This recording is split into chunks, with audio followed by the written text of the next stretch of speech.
বান্দা আব্দুল্লাহকে ডাক দিয়া বলে, রে আব্দুল্লাহ রে, বিশ্ব নবীর খবর জানোনি? বলে, রে আল্লাহর বান্দা, কেন রে? আমার নবীজি তো তিনি সুস্থ আছেন, তিনি তো ভালো আছেন। বন্ধু, এবার আল্লাহর বান্দা আব্দুল্লাহকে ডাক দিয়া বলে, রে আব্দুল্লাহ, জানোনি রে, বিশ্ব নবী তো দুনিয়ার জমিন ছেড়ে বিদায় নিয়ে চলে গেছে। যেই মাত্র আব্দুল্লাহকে এই কথাটা বলা হলো গো, আব্দুল্লাহর হাত থেকে টুকরি পড়ে গেল, খেজুর গুলো জমিনে পড়ে গেল। রে বন্ধু, আব্দুল্লাহ খেজুর গাছের উপর থেকে বেহুশ হইয়া জমিনের মধ্যে পড়ে যায়। আব্দুল্লাহ নবীর জন্য এতটাই পাগল হয়ে গেছেন। আবার আল্লাহ তাআলাকে ডাক দিয়া বলে, আল্লাহ, আল্লাহুম্মা কুফা বাসারি হাত্তা লা আরা বাদা হাবিবি আহাদা।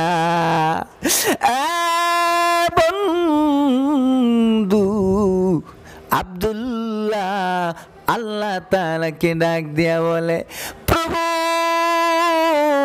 যেই দুইটি চোখ দিয়ে বিশ্ব নবীকে দেখতাম, প্রভু রে, আমার সে হাবিব বিশ্ব নবী তো দুনিয়ার জমিন ছেড়ে চলে গেছে। রে প্রভু, যেই দুইটি চোখ দিয়ে আমার হাবিবকে দেখতাম, আমার হাবিব নাই রে, এই দুইটি চোখ দিয়া পৃথিবীর আর কিছু আমি দেখতে গো চাই না।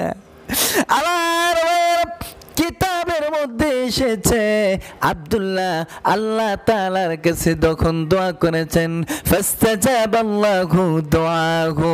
আমার আল্লাহ আব্দুল্লাহর দোয়াকে কবুল করে নিয়ে তার দুইটি চোখ তিনি নিয়ে গেলেন। রে বন্ধু, তুমিও নবীকে ভালোবাসো, সাহাবীরাও নবীজিকে ভালোবাসতেন। আমার নবীকে সাহাবীরা এতটাই ভালোবাসতেন, নবীর জন্য গো তাদের জীবনটা পর্যন্ত শহীদ করে দিয়েছেন।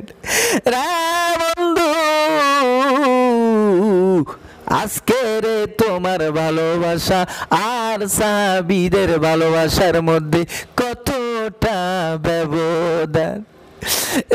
মুসলমানেরা, তোমরা আজকে খাবারের পরে মিষ্টি খাওয়া সুন্নতটা তালাশ করো গো, কিন্তু উহুদের ময়দানে আমার নবী দান দান মোবারক শহীদ করেছেন। তায়েফের জমিনে বন্ধু, তায়েফের যুবকেরা আমার নবীকে মেরে রক্তাক্ত করে দিয়েছেন। নবীর আশিক, তুমি খাবারের পরে নবীর সুন্নত মিষ্টি খাওয়া খোঁজো, কিন্তু দিনের জন্য আমার নবী, মায়ার নবী কত কষ্ট করেছেন বন্ধুরে, তুমি তো সেটা দেখো না। তুমি কেমনে রে নবীজির প্রকৃত আশিক হইলা?